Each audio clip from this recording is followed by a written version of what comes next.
Borewell rig உரிமையாளர்களுக்கு வணக்கம். நம்முடைய கணக்கு வழக்கு பார்ப்பதை எளிமையாக்க உருவாக்கியிருக்கிறோம் புதிய rig app, borewell billing and accounting software. இதில் நம்மளோட பாயிண்ட் ஸ்லிப்பை என்ட்ரு பண்ணுறதன் மூலமாக நமக்கு தேவையான diesel report, agent report, vendor report, vehicle and RPM report and employee salary and attendance போன்ற எல்லா ரிப்போர்ட்ஸ்களையும் உடனே கிடைக்கும். யார் யாருக்கு எவ்வளவு கொடுக்கல் வாங்கல் இருக்குன்னு உடனே பார்த்துக்கலாம் மற்றும் பிடிஎஃபாகவும் அதை ஜென்ரேட் பண்ணிக்கலாம். Rig app software 2.2 how to add a step rate. நம்ம ஏற்கனவே ஆட் பண்ணியிருக்கோம் பில்லில். இப்போ நம்ம வந்து ஸ்டெப் ரேட் ஆட் பண்ணுறதுக்கு காஸ்ட் செட்டிங்ஸில் இருக்க காஸ்ட் செட்டிங்ஸ் போகிறோம். நம்ம ஆல்ரெடி ஒரு ஸ்டெப் ரேட் கான்ஃபிகர் பண்ணியிருக்கோம் 4.5 வண்டிக்காக. அதில் பார்த்தீங்கன்னா ஒவ்வொரு ரேஞ்ச் ஆஃப் ஃபீட்டுக்கும் நம்ம ஒரு வேல்யூ கான்ஃபிகர் பண்ணியிருக்கிறோம். ஸோ இதே மாதிரி நம்ம இப்போ ஒரு புது காஸ்ட் செட்டிங்ஸ் க்ரியேட் பண்ண போகிறோம் 6 இன்ச் வண்டிக்கு. ஸோ ஸ்டெப் ரேட் 6 அப்படின்னு சொல்லிட்டு பேர் கொடுத்துக்கலாம். நீங்கள் என்ன பேர் வேணாலும் கொடுத்துக்கலாம். தென் ஒரு காஸ்ட்டை ஆட் பண்ணுறோம். நம்ம ட்ரில்லிங்க்கான சர்வீஸுக்கு வந்து செட் பண்ணுறோம். ஸோ ட்ரில்லிங் செலக்ட் பண்ணிக்கிட்டு ஸ்டெப் ரேட்டை செலக்ட் பண்ணிக்கிட்டு எடுத்தோடனே 0 to நீங்கள் என்ன வேல்யூ கொடுக்குறீங்களோ, ஃபார் எக்ஸாம்பிள் 500 கொடுத்துட்டு அது கூட பேசிக் ரேட் நம்ம 19 கொடுக்கலாம். அப்புறம் அதிலிருந்து அப்படி இன்க்ரீஸ் பண்ணுறப்ப அடுத்த வேல்யூ 500 to 600.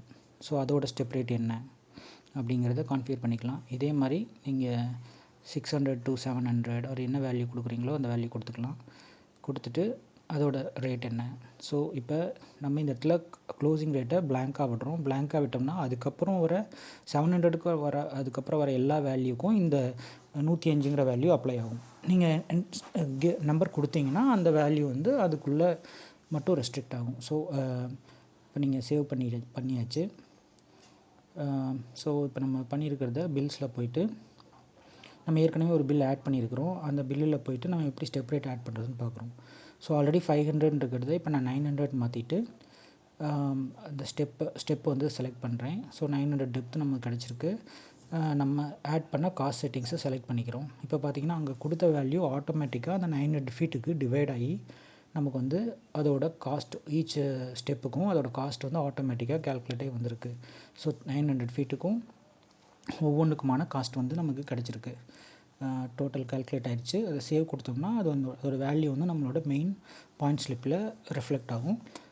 இங்கே இப்போ வந்து பார்த்திங்கன்னா அதோட டோட்டல் வேல்யூலாம் பார்த்திங்கன்னா ஆட்டோமேட்டிக்காக கால்குலேட் ஆகி அங்கே என்ன இருந்துச்சோ அந்த வேல்யூ வந்திருக்கும். ஏற்கனவே இந்த பில்ஸில் இருந்த ஐட்டம்ஸும் வேல்யூ ஆட் ஆகி டோட்டல் கிடச்சி கிராண்ட் டோட்டல் கிடச்சிருக்கு. நம்ம இதை சேவ் பண்ணிக்கலாம். சேவ் பண்ணியாச்சு. இப்போ பார்த்திங்கன்னா இங்கே இந்த பாயிண்ட் ஸ்லிப் லிஸ்டிங்கில் வந்து அதோட டீட்டெயில்ஸ் எல்லாமே நமக்கு இருக்குது. இப்போ நம்ம வந்து ஏற்கனவே இருக்கிற ஒரு ஸ்டெப் ரேட்டில் இன்னொரு அடிஷ்னலாக ஸ்டெப் ரேட் ஆட் பண்ணுறது எப்படின்னு பார்க்குறோம். இங்கே வந்து ஆல்ரெடி 700 to 900 அப்போ 200 ஃபீட் வந்து நமக்கு வந்து அந்த ரேஞ்சில் வந்து நம்ம கொடுக்குறோம்.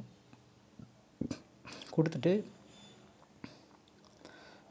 இப்போ வந்து இன்னொரு ஸ்டெப் வந்து அதில் ஆட் பண்ணுறோம். ஸோ பக்கத்தில் இன்னொரு ஸ்டெப் பட்டன் இருக்குது. அதை கிளிக் பண்ணிவிட்டு இப்போ 100 ஃபீட் கொடுக்குறோன்னா 900 to 1000 க்ளோஸ் ரேஞ்ச் கொடுத்தோம்னா அதோட வேல்யூ ஆட்டோமேட்டிக்காக கேல்குலேட் ஆகும். நம்ம ரேட் வந்து இங்கே கொடுக்கணும், என்ன ரேட்டோ, ஏன்னா நம்ம வந்து இது கான்ஃபிகர் பண்ணலை. ஸோ அந்த ரேட் வந்து இங்கே கொடுக்குறோம். கொடுத்ததுக்கப்புறம் ஆட்டோமேட்டிக்காக வேல்யூ கேல்குலேட் ஆகிடுச்சு. டோட்டல் அப்டேட் ஆகிடுச்சு, கிராண்ட் டோட்டல். ஸோ சேவ் பண்ணிக்கலாம். இப்போ பார்த்திங்கன்னா அதோட டோட்டல் வந்து நம்ம சேவ் ஆகிடுச்சு. இப்படி தான் நம்ம வந்து ஸ்டெப் ரேட்டை வந்து ரிக் ஆப்பில் ஆட் பண்ணோம். தேங்க்யூ.